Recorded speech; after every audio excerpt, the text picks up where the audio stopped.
Okay, can you hear me?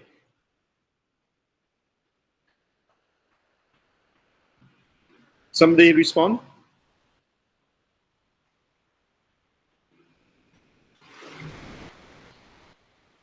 Yes, teacher. Okay, good. We'll start. I'm in Xinjiang at the moment in a hotel lobby, so noise and so on might be an issue. But let me know if um, you need to speak. You need me to speak a little bit louder or anything. Okay. We'll make a start anyhow. So today we will try to cover the structure of a business plan. So we'll go through the various different components of what's typically in the business plan and a few key points where you should need to be focusing on when it comes to a real world business plan itself, and what kind of return your business should be returning to you, uh, in a sense that you can benchmark to see whether it's worth your effort or even your co-founded team's effort to invest in the first place. Okay, so we'll go through this so-called business plan library. I mean, this exercise. Most of you have access to the business plan library anyhow, so you kind of familiar with what the structure of a business plan is like.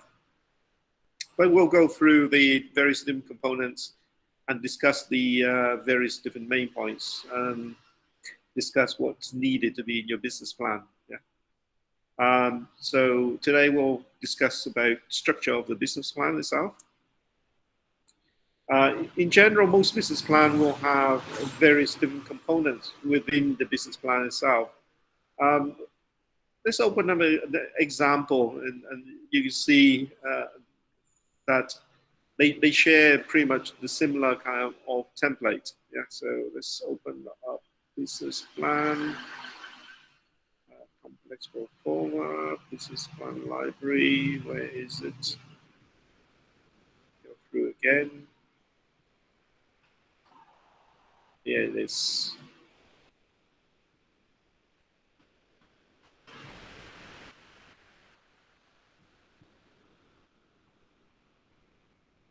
So we'll open a random book. So I don't know, maybe number 18, as good as any.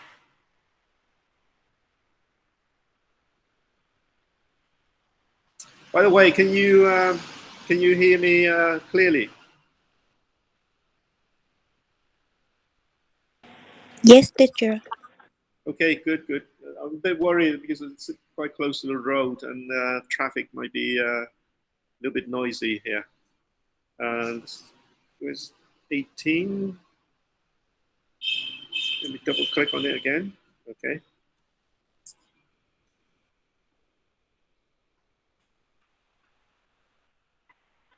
So we'll leave a business plan open and we'll discuss it. Yeah.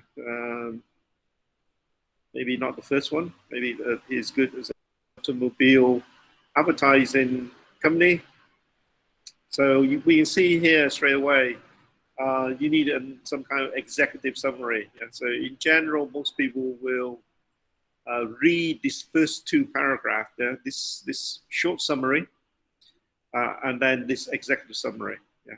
If these parts are interesting, then they will read the rest of your business plan. Yeah? So if anything, you need to spend most of your time making sure these two very important paragraphs needs to be as interesting as possible. Yeah, because once people open and start reading your business plan and so on, if the first two paragraphs here are not interesting, then your business plan will end up in someone's bin. Yeah, so very important. Even if you should spend most of your time here on this first page, making it sound as sweet or as investable as possible.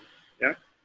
If only that is the case, then they will read the rest of your business plan. Yeah. So very important, that first page, the so-called executive summary. The typical of all business plan, you need some kind of business plan outline, very short paragraph, and then the executive summary towards the beginning. Typically, you want to keep the summary as short as possible, yeah, because people in general do tends not to have a long time span or focus. Yeah, so for them, in general, keep it short and sweet when it comes to business plan outline, and then executive summary, preferably within 1 page. Try not to write too much when it comes to executive summary. The point of executive summary is meant to be a summary. You don't put your entire business plan in an executive summary. Let's skip back to the business plan library again. And typical of business plan, you're going to have an executive summary, and then after executive summary, then it's going to be summarized in other components, such as the company summary, in terms of product and services, as well as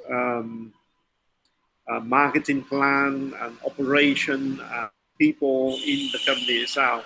And then finally, towards the end, you're always going to have a financial projection or cash flow statements, as well as balance sheet and profit and loss statements and so on. Yeah, so they're very typical, and they're at the heart of every single business plan. So in addition to executive summary, some do have marketing analysis. So it's always good to have a marketing analysis. You need some kind of organization and management structures and so on, so that people can see the profile or the skill sets or the experience when it comes to the co-founder or the managers of your company. And then towards the end, financial information or financial projections and so on.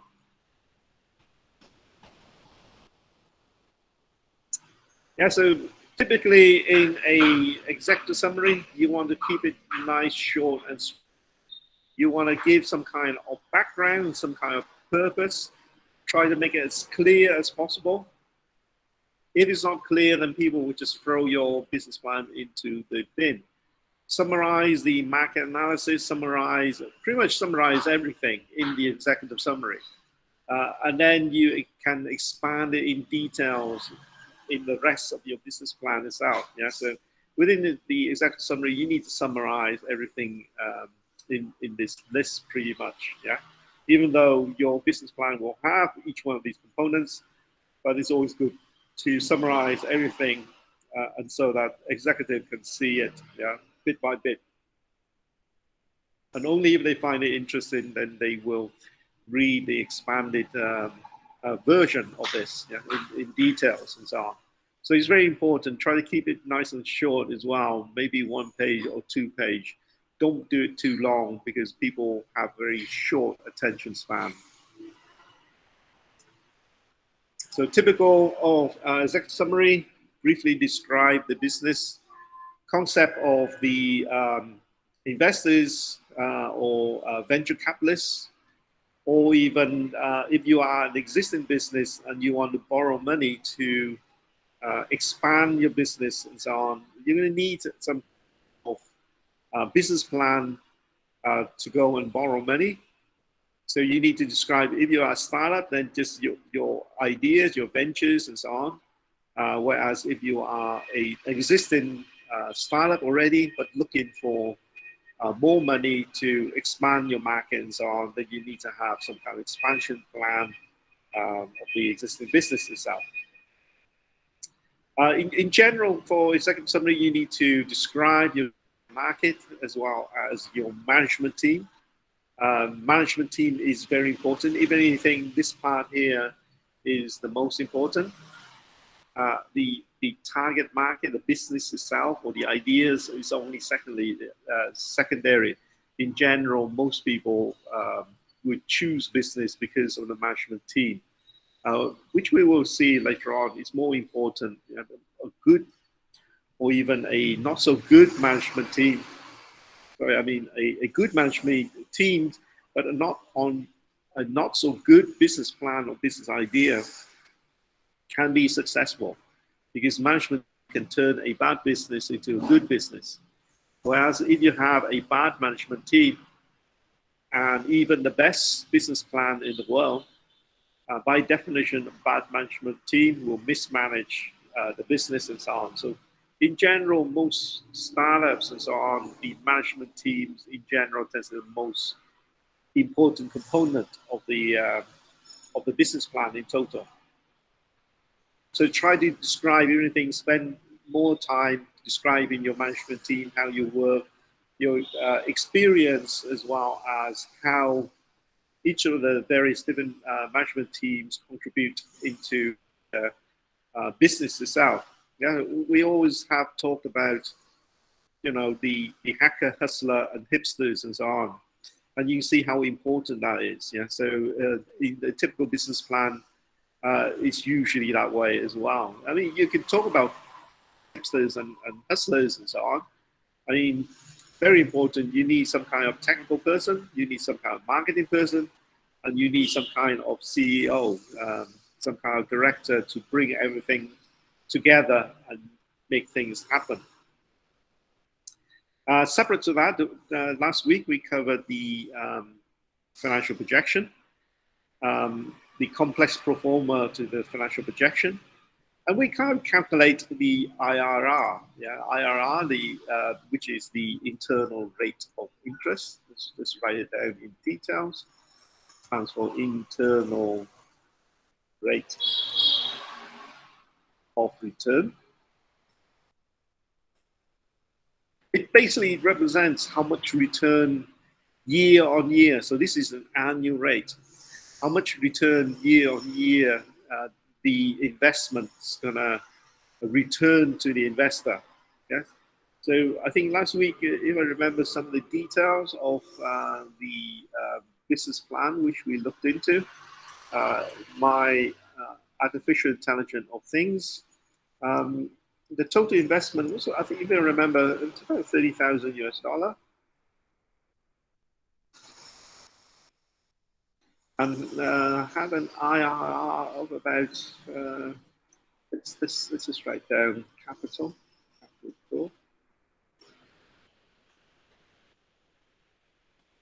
And then an IRR which is quite substantial, because it's a very hot topic, and in very big demand.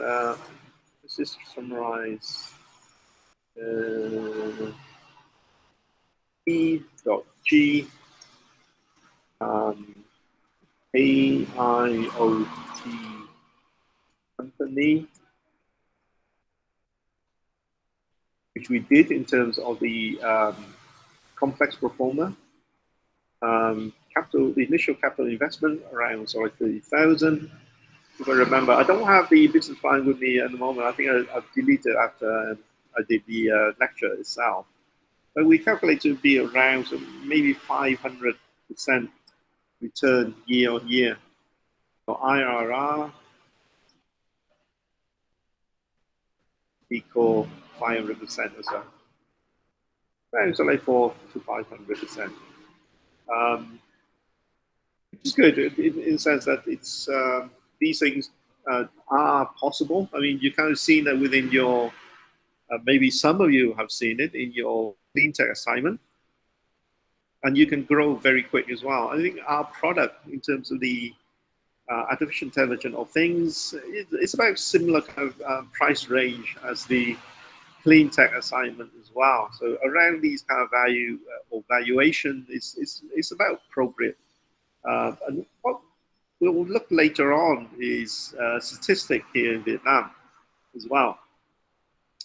Another thing which a lot of investors tend to look at is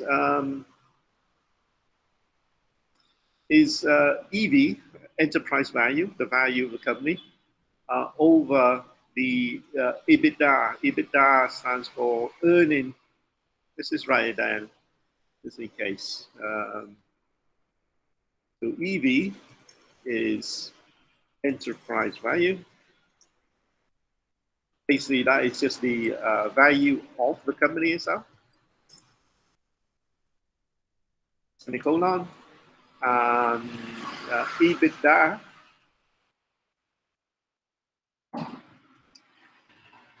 is earning before interest payment, tax,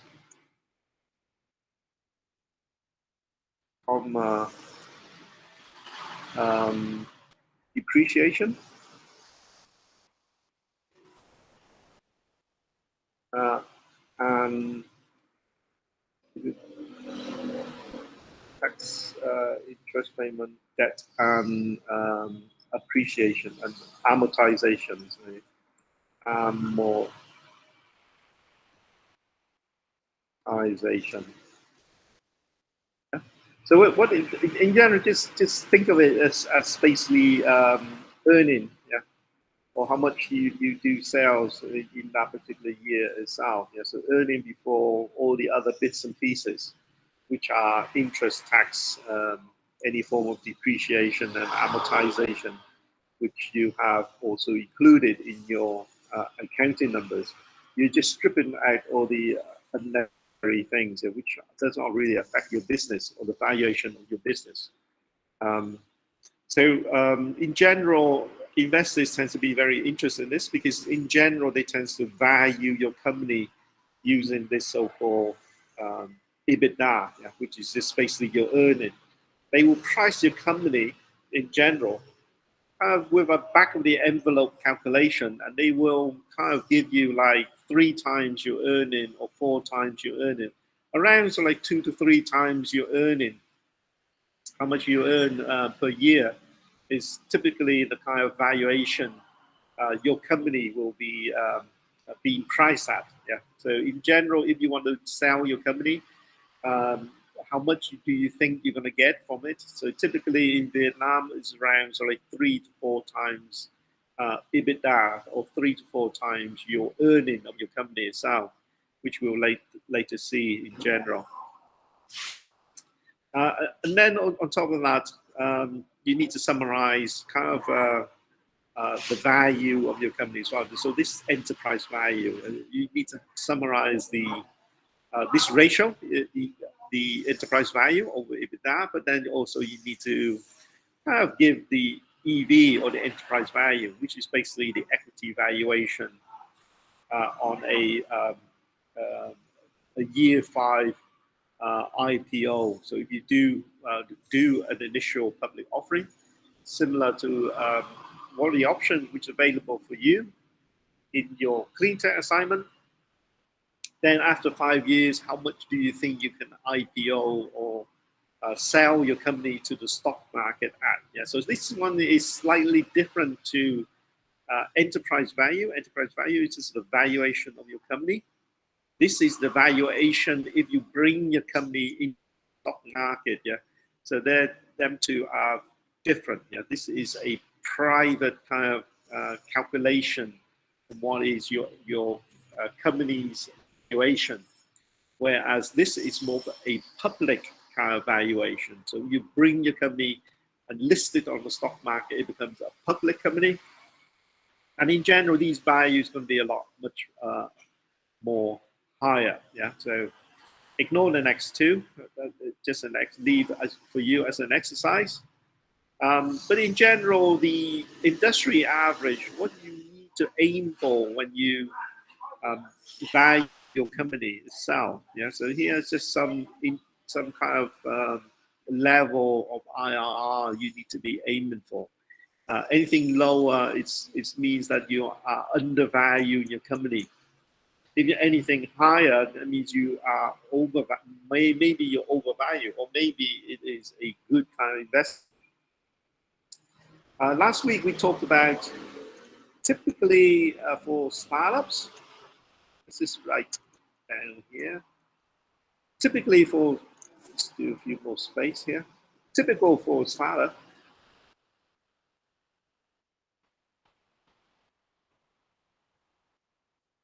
We talked about yeah, which is basically at this particular level. If you're a more mature company, then it should be around like the value, the IRR of the company should be around sort of like 50%. Yeah. Let's talk about this level first. Yeah, let's highlight it.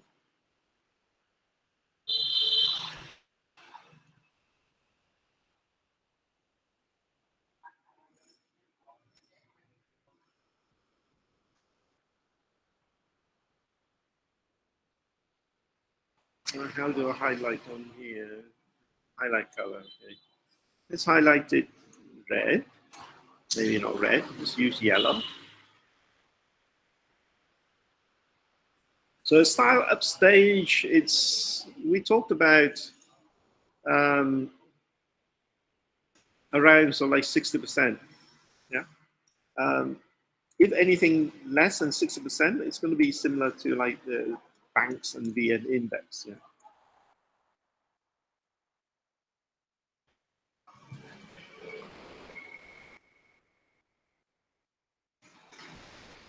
And so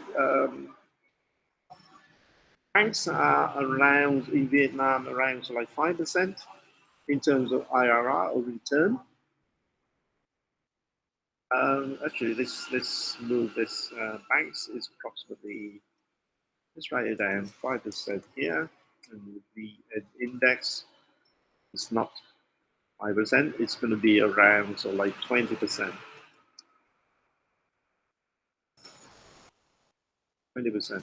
Banks approximately is like 5 to 6%. Maybe it depends which country you are. In Europe, it's going to be much lower.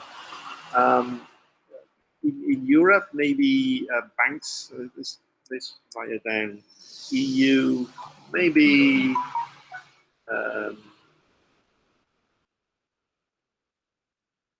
1% nowadays, maybe 2%, 2%, maybe. Interest rate is increasing in Europe. Whereas DAX index, the German index, or the FTSE, let's use the DAX, maybe return, you'll be lucky around maybe around 6% or 7% or so per year IRR. A typical startup needs to be around something like a 60% or so. Yeah, I mean a big company, established company, blue chip. Let's write down blue chip, low risk, and so on. Maybe returning around, maybe slightly higher than the VN index, so blue chip in Vietnam, maybe 25, 30%. Let's write down 25%, say. In EU, what kind of level would that be? EU blue chip, such as Siemens, for example. Maybe around like 10 to 15%. Maybe, let's say 15, well, 10 to 15, maybe 10%. 10% in EU, maybe. Typical startup in EU. Yeah. I mean, these numbers I'm gauging given my experience and in terms of valuation and so on. But in real world, people are going to value it in a very similar way. So in EU startup, maybe not 60%. Startup in the EU, maybe around so like 20 to 30%. It's worth it itself.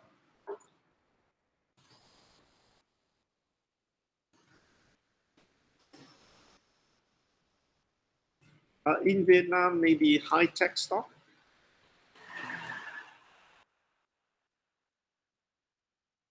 High tech stock, maybe around so like 35%, say. IRR. In the EU for high tech stock, yeah, not Samsung, for example, or Siemens, for example. In EU, high tech stock is going to be much higher than the 10%, maybe 20% or so. It's already a high tech stock itself. Yeah. So in general, You can see here, startups is about the right place, around like 6%, especially for Vietnam, is about the right place. Anything riskier than that, it would be seed financing, which is much more riskier and hence needs to return to you at a higher rate as well. Yeah.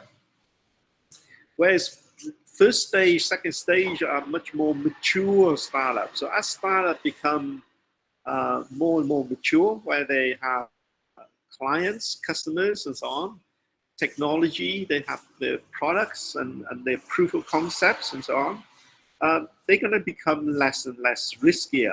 Yeah, as they become less and less riskier, their IRR requirement becomes less and less. Yeah, so first stage, second stage, and bridge financing, it just means that this startup has survived for 1 or 2 years or so. So hence, its chance of success is a lot higher. Yeah, so hence, at a more mature stage, because it's less risky, then its IRRs is going to be slightly lower than what startups is going to be. Startups around kind of 60% mature startup, such as the first stage. Let's write it down as well. Let's do typical startup and let's do mature startup, which is basically a first stage. In other words, you're at the stage where you already have a prototype and you are looking for financing to borrow money to start manufacturing your prototype into main productions and so on. So you want to increase the number of products as cheap as possible. So hence you borrow money because you have already, your risk is lower. So hence your IRR requirements going to be a lot lower as well. So first stage, it's going to be around like 50% or so, 10% less than a typical startup. Typical startups without any prototypes and so on, just a basic business plan. It's going to be very, very risky, so it deserves risk premium. Yeah. So in general, at least for my business plan, for my artificial intelligence of things, maybe it's not startup, it's at more of a mature stage. Yeah, mature stage.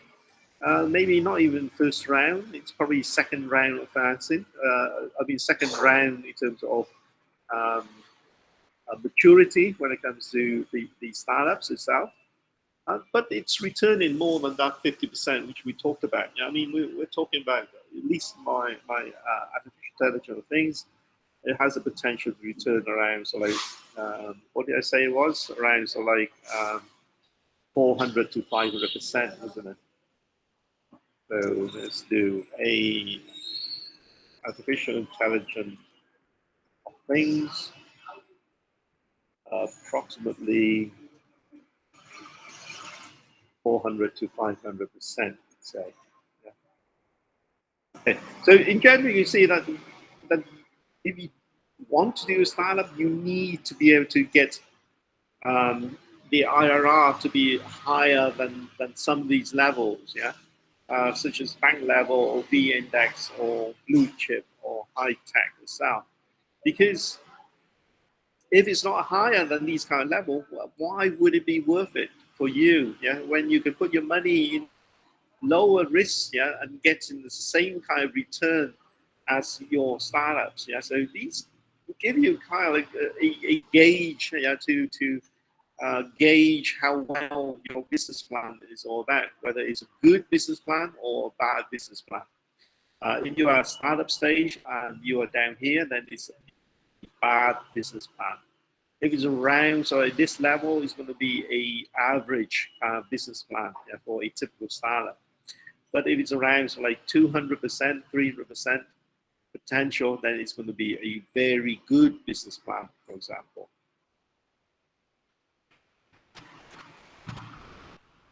So these are the kind of the typical, this is the actual Vietnam's calculation. Maybe it's an old data.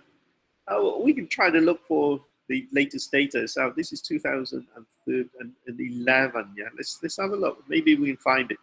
EBITDA multiple Vietnam. Let's see if we can find the latest level. EBITDA multiple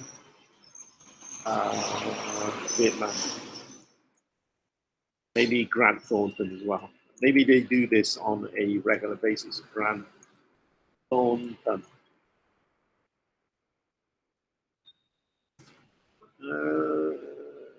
Grant Thornton, Vietnam, 2017. Let's look at that. Maybe this is the latest number. I mean, it's better than 2011.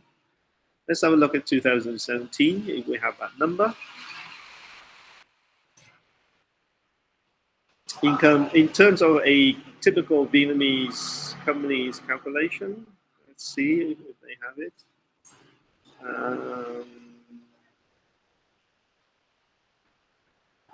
Investment calculation, source of transactions, M&A transaction, where's the valuation? Still don't see valuation, key success, deal breaker, investment portfolio, key driver, what's this here? Hands-on involvement.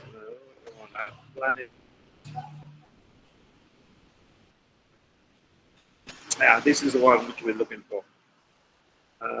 Let's copy this.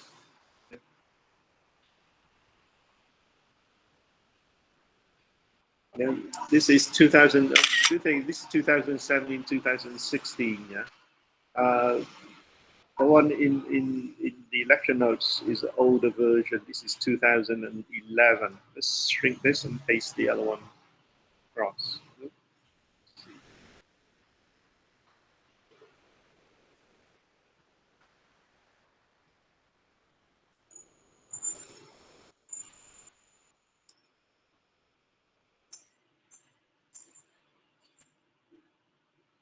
So this is 2011 in terms of valuation when it comes to company startups in Vietnam. So this is, let's keep it here. I think this here is good enough. So you see here, typical valuation of a Vietnamese company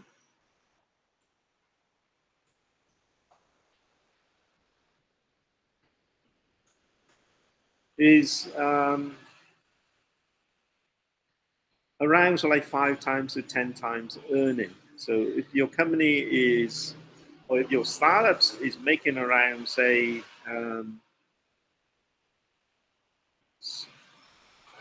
right on here, insert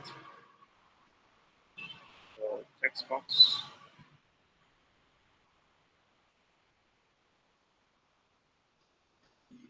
So if your company earns, say, $200,000 per year, yeah.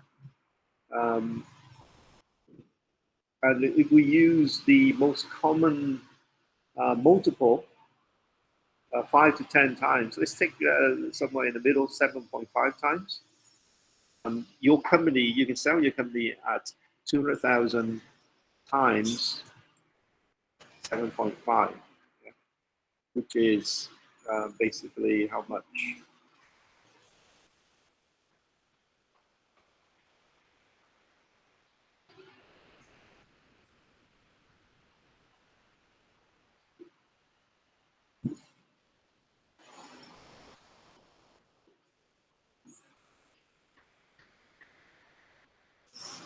Times 7.5.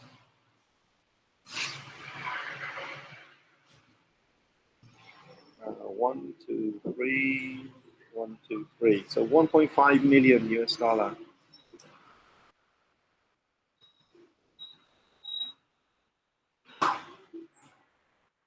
Yeah. So in general, majority of companies in Vietnam will be valued at around so like 5 times or 10 times EBITDA. There are less companies in general. You see, there's only a few companies which are valued higher than that. Even some companies, surprisingly, are being valued at around 20 times its earning. Yeah. Whereas companies which are has a lower valuation, around so like 3 to or less than 5 times of multiple of earning, there's only a few in general, around so like 15% or 20, 30% or so. 30% is 2017. Somehow valuation has been dropping in 2017 compared to 2016. But in general, majority of companies in Vietnam are being valued around anything between 5 times to 10 times your earning and your sales earning and so on. So whatever you have in terms of your earning, your real earning, not your assumed earning, you multiply it around so like 7.5 times. That's how much your company is worth. So when you look at the clean tech assignment itself, the way in which they value you or the founder's net worth and so on, they are using these kind of multiple. Yeah, they're multiplying your earning by what they kind of expect from kind of multiple from clean tech kind of companies and so on to get the value within the clean tech simulation itself. Yeah. So you see in Vietnam, it's around this kind of level. In Germany, maybe all these multiples will be less. Don't forget that there's a big difference between Germany and Vietnam. Vietnam is one of the fastest growing economy in the world. And hence, because of the potential for fast growing and so on, or the size on the market and so on, in general, their valuation tends to be a lot higher. Back in 2011, you see here, this graph in 2011 are not that different from 2017, 2016, and so on. Yeah, majority of companies is around kind of this level in terms of valuation, from 5 to 10 times kind of equity valuation, or the 5 or 10 times the earnings. Sorry.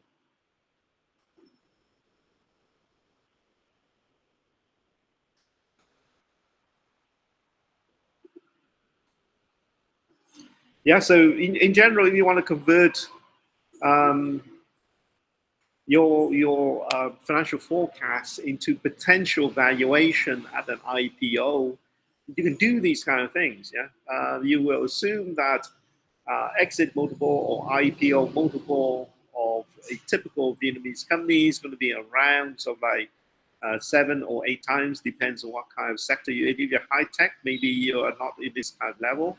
If you're high tech companies like some of these e-payment companies and so on, maybe you can take one of these higher valuations. So typically, maybe e-commerce and so on tends to be around so like 10 times valuation.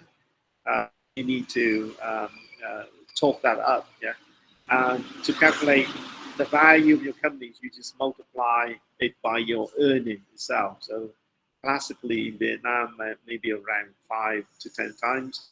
Let's have a look to see what kind of Germany's kind of level are. So exit multiple,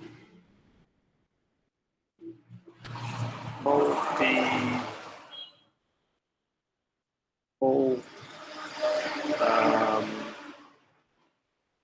EBITDA, Germany. Most likely it's going to be small. My guess is going to be, it won't be as far away from the Vietnam numbers, but it might be slightly less, but not massively less. I think this is translation. You have this by industry as well. So, let's have a look.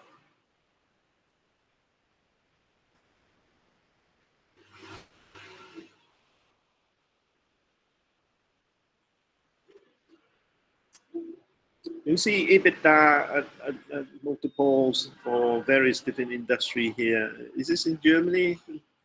I think this is just the global market. Yeah, let's have a look at the global market. So typical you look through this, whichever sector you happen to be in, those are the multiple you're going to take. Yeah? So things like you see here, advanced medical equipments and technology, it's going to be around 40 times EBITDA. Yeah? The potential is much, much higher compared to some of the lower, like radio broadcasting, it's going to be a lower valuation. Yeah.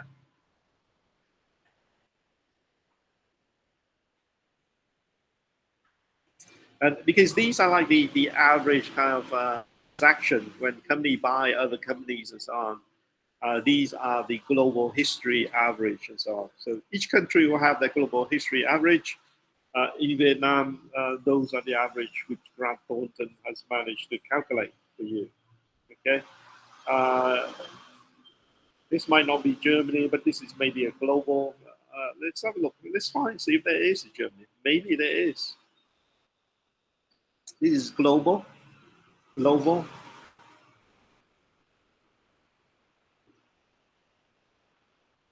This European.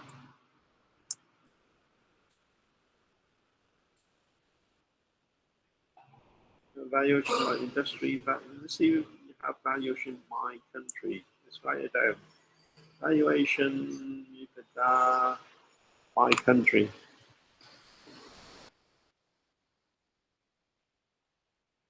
Country average. Maybe they don't have Germany. Anyhow, Germany might be slightly lower compared to Vietnam because it's not a fast-growing economy. It's a mature economy, whereas Vietnam is an emerging, fast-growing. Yeah, the two is going to be slightly different. So potential for growth in Vietnam is going to be a lot higher compared to a very mature country such as Germany. So in general, majority of the times, because of that growth potential and so on, the premium or the multiple tends to be like slightly higher compared to more mature and slower growing country such as Germany. Yeah. So in general, to calculate your kind of valuations and levels and so on, you can use these kind of simple multiple of.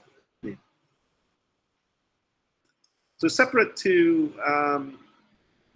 the exact summaries and calculate how much IRR or the value of your company at IPO using an earning kind of calculation or an earning multiple calculation, you need to have some kind of market test. Yeah. What is the market test itself? In general, you need to be able to, I mean, we at why it is so important when it comes to valuation of a company. You can see like from sector to sector, the table which you looked at earlier, from sector to sector, each different sectors has different kind of valuation.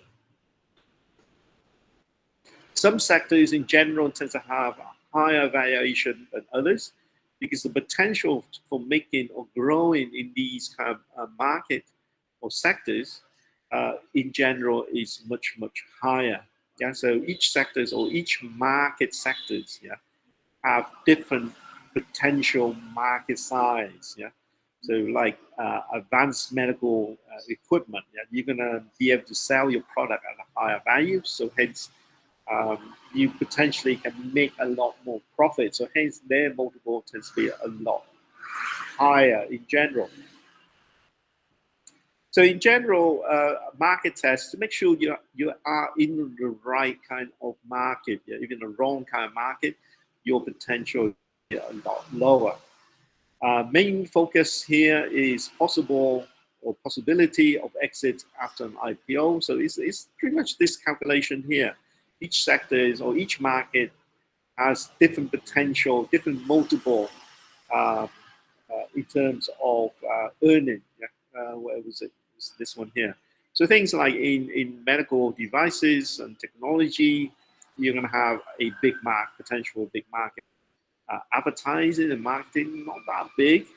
Aerospace and defense, much bigger than advertising and marketing. Agriculture, chemical, slightly higher. Airline is going to be very high, 24% or 24 times. Airlines in general tends to be very high, as what we can see here. Aluminium, very low, only 10 times its earning, and so on. So you see that market is very important, and that's why you need to do the so-called market tests to see what is your potential when you do exit from the market itself, whether it's through an IPO or selling your company to another company. So in general, the market for firms' products should be big enough. Yeah, if it's a small market, then it's unlikely for you to earn any amount of money or any decent amount of money. At the end of the day, don't forget, this is an investment kind of opportunity to invest in your startup itself. But if your startup only operate in a very small market, like maybe a restaurant or cafe and so on, which only serves the local area itself, your market's not going to be that big. You're unlikely to be making millions or 100 millions and so on. Yeah, so the market are very important. As what we kind of see here. Different market has different type of sizes. So a company developing a drug to treat breast cancers is more likely to have a bigger market because a lot of people suffer from breast cancers, so they will buy your drugs. Compare that to a company which only developing drugs for a very rare disease, which only have only 100 or 1,000 sufferer.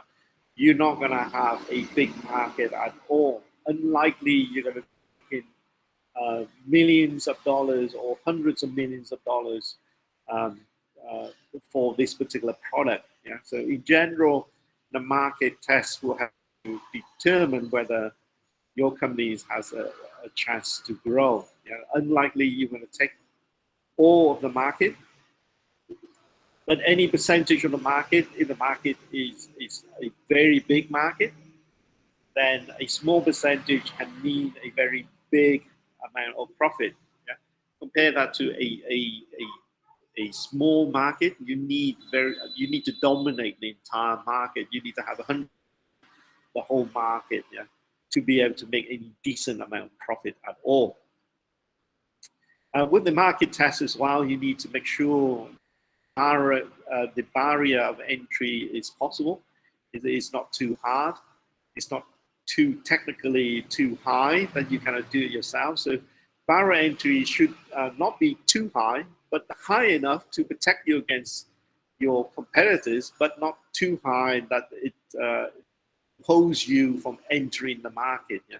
So there need to be some barrier to be able to defend yourself against competitors, but the barriers need not to be too high that it also prevent you from entering that particular market as well. So for example, a company that developed a new operating system for the PC to basically compete against, say, Windows and Apple Macintosh, for example, does not have much of a chance against the established player out there, such as Microsoft and Mac, because the barrier is too high. Yeah? That whatever product you come out with is unlikely for you to be able to compete against Microsoft Windows or Apple Macintosh or OS X operation system, for example. So not too high, high enough just to help you to make your product more competitive, but not too high so that you can actually do it yourself rather than it's impossible for you to enter the market itself.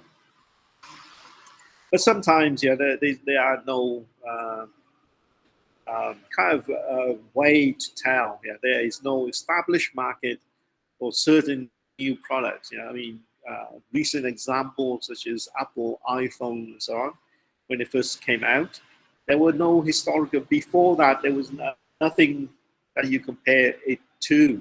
So sometimes it is a stab in the dark. Yeah, some things you cannot or very difficult to establish a market, such as the internet. When the internet first came out, who knew the internet was it is now? Similarly, when the iPhone first came out, who knew that the iPhone would wipe out Nokia and BlackBerry and mobile phone companies? Yeah, sometimes it is very difficult to do that.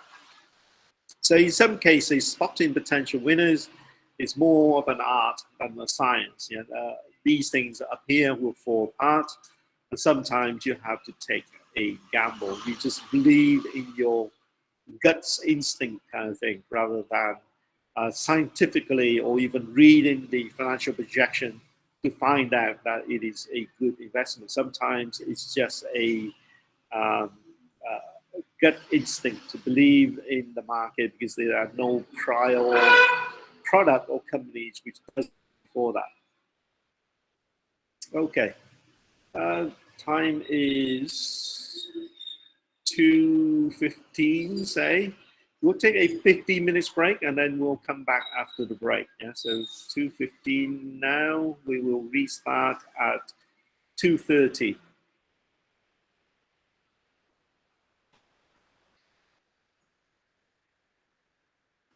15 minutes break.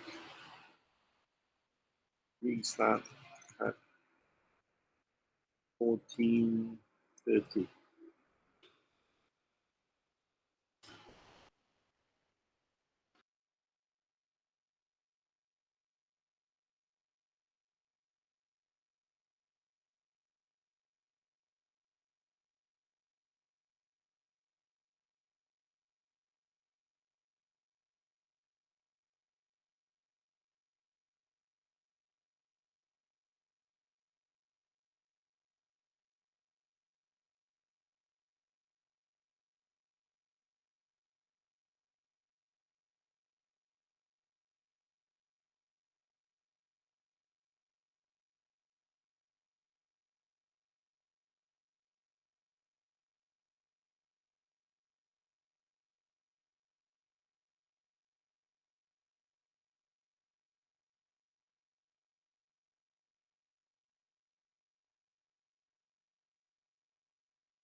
Okay, Teston, can you hear me? Yes, teacher. Okay, let's continue. Earlier we finished. Earlier I get to go back to Saigon. Okay, I'm still stuck here in Tianyang, finishing all these weather station for tracking salinity. It's close to salinity incursion into Mekong Delta at the moment. So a lot of these projects is quite urgent at the moment. Uh, anyway, let's continue. So before the break, we talk about the market tests, which is very, very important. The bigger the market, the higher potential the market, the more possibility of a higher valuation for the companies itself. We can see that from the earning multiples from different industry here. You see it varied quite substantially from market sectors to market sectors itself. Yeah, choosing the right sectors will have a high potential or higher multiple because the market can be much bigger and hence you can earn a higher amount of valuations. Okay, so it is very important, but sometimes certain markets do not exist or certain sectors do not exist, especially when it's a new sector or new innovation. If they're a new innovation, there are no historical data for people to calculate these multiples. Yeah. So from there, it's more of an art than science. Yeah. All these are science because they use historical data to calculate these multiples.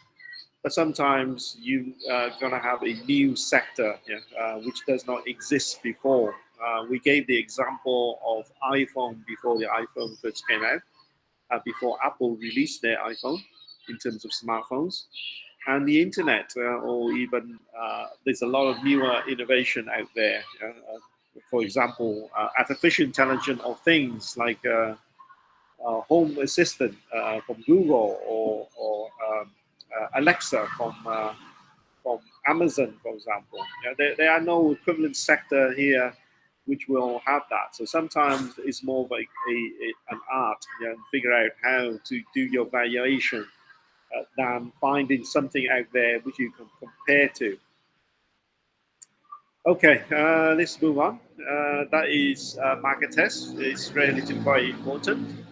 But more important is the next part, which is the management team and as well as the organization structure. Yeah. We talked about how important the management team is, especially the combination of hacker, hustler, hipsters. Yeah, those are the right mixture. Yeah, so just like cooking a good dish of any sort, you need to have the right ingredients and the right mix of the ingredients. And hence the hustler, hacker, and hipsters and so on are the right ingredients. You have the sales capability from the hipsters, you have the technology or innovation or product or service from the so-called hacker.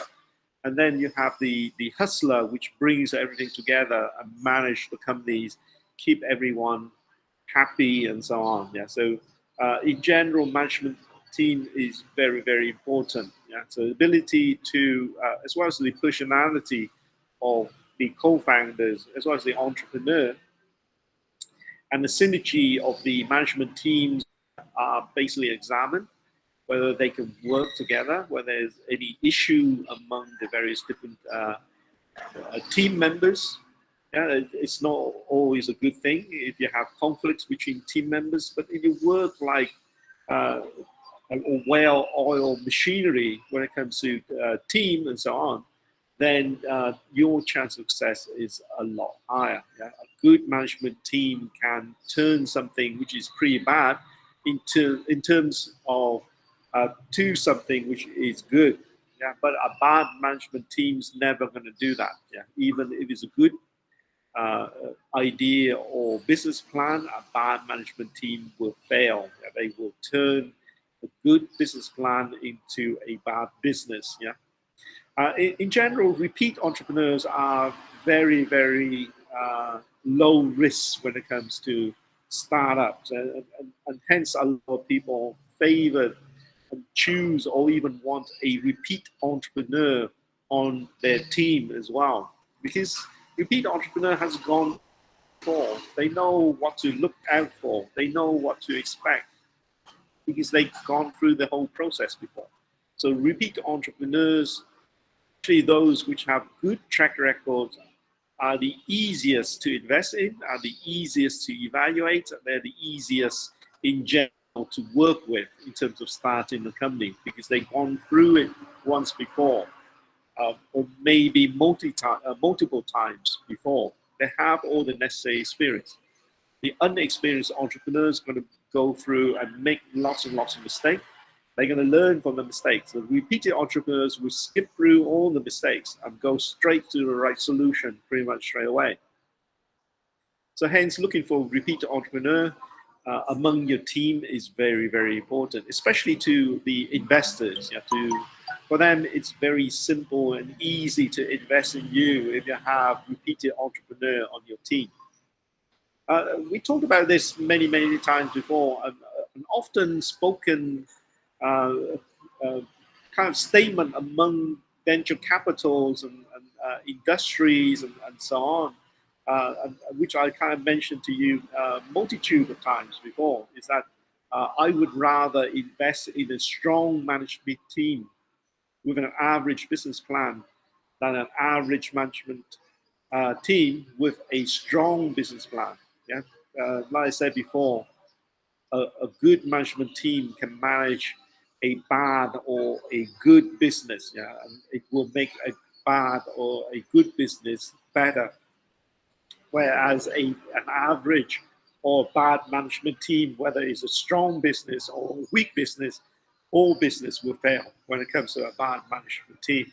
Yeah, so that's why it's very often spoken. It's not about the business plan. It's not about the product. It's all about the people who's going to implement the business itself. And if you get the right people, the so-called hustler, hacker, and hipsters, the right mixture of people together, then that is your pretty much guaranteed to success. Yeah, it's not about the product or service and so on. You get the right team, the right components, it will all come together.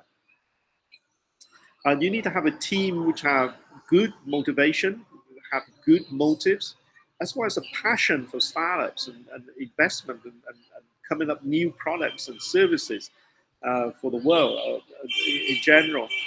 There will be certain conflict potential, but if it can be resolved, then that is good. Yeah?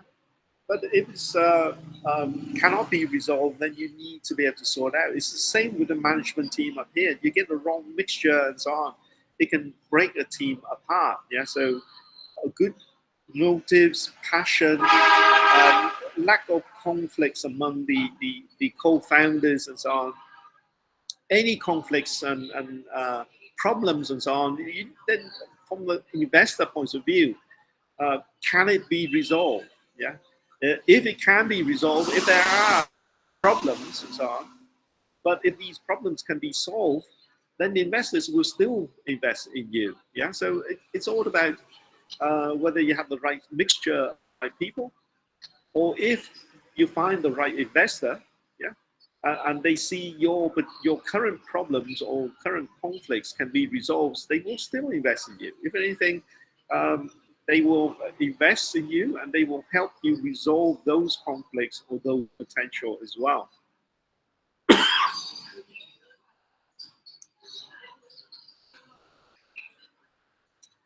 Okay, so you need to kind of, in your e-business business plan,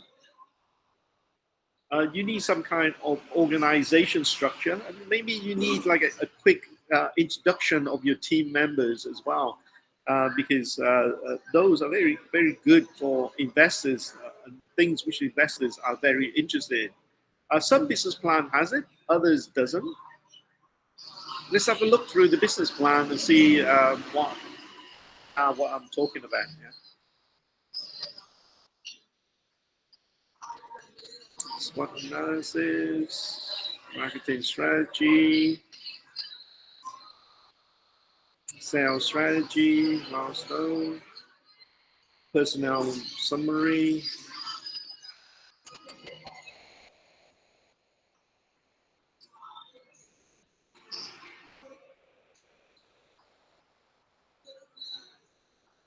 Maybe not this one. Let's go to the next business plan.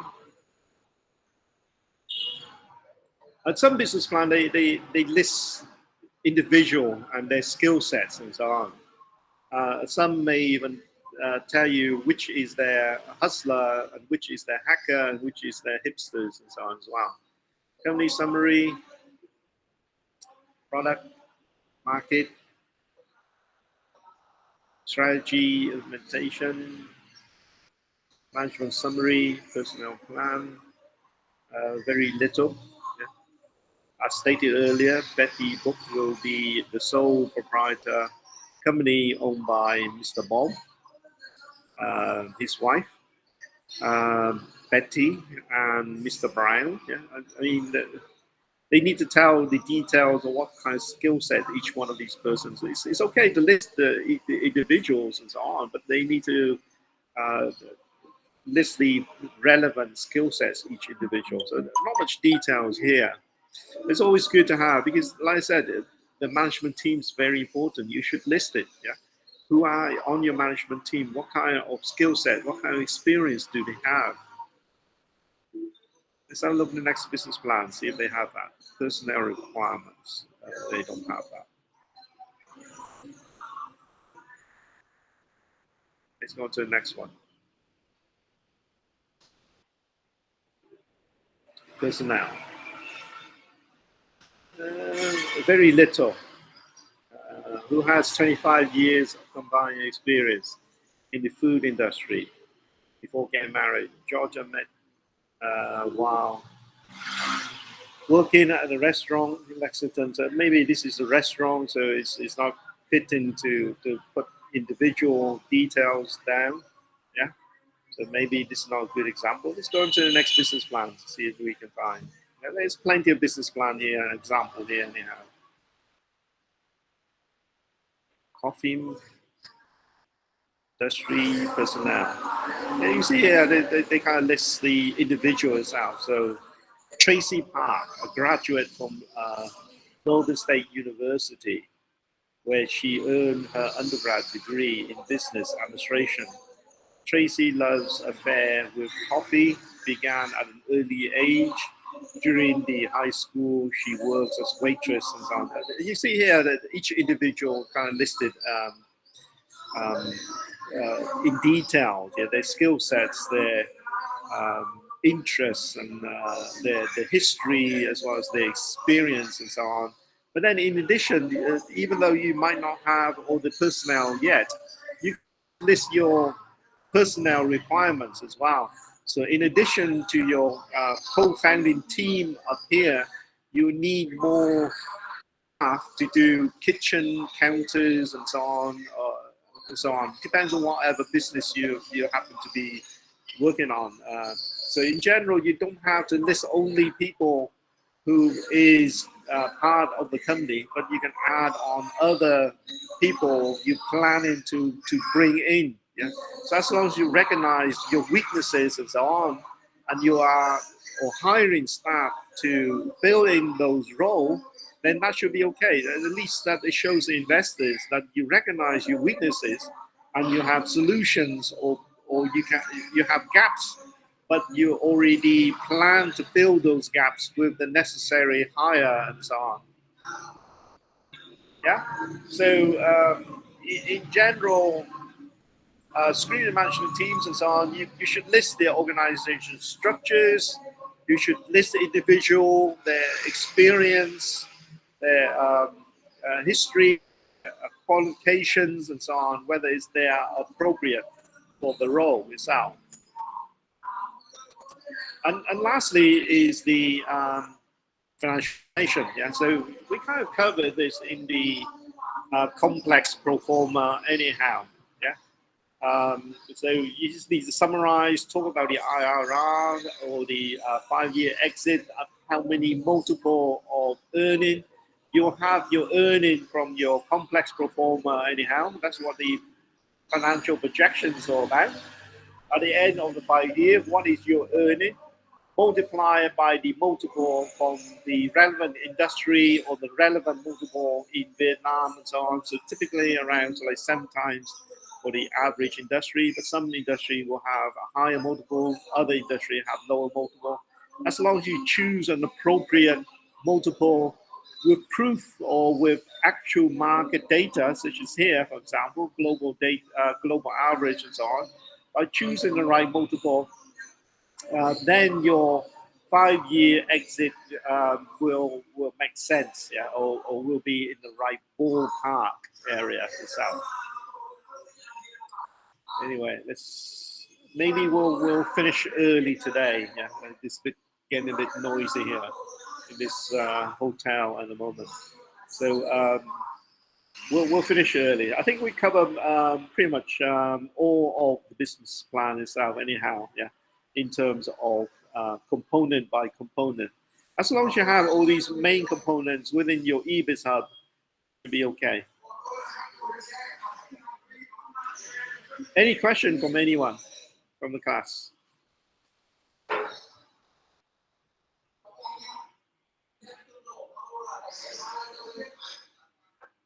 Okay, if there's no question, I will see you next week. I think next week is the last week of semester. So I'll try to prepare something in advance, maybe uploading your APK or your app, your MIT app onto Google App Store, yeah, Google Play Store. It's Apple which has the App Store, and Google has the Play Store. So maybe next week we'll focus more on uploading your APK or your app onto Google Play Store, yeah, and hopefully that will cover all your assignment which you need to hand in to the end of semester anyway. So don't forget, next week is the last week of semester. If there's no question now, I will see you next week.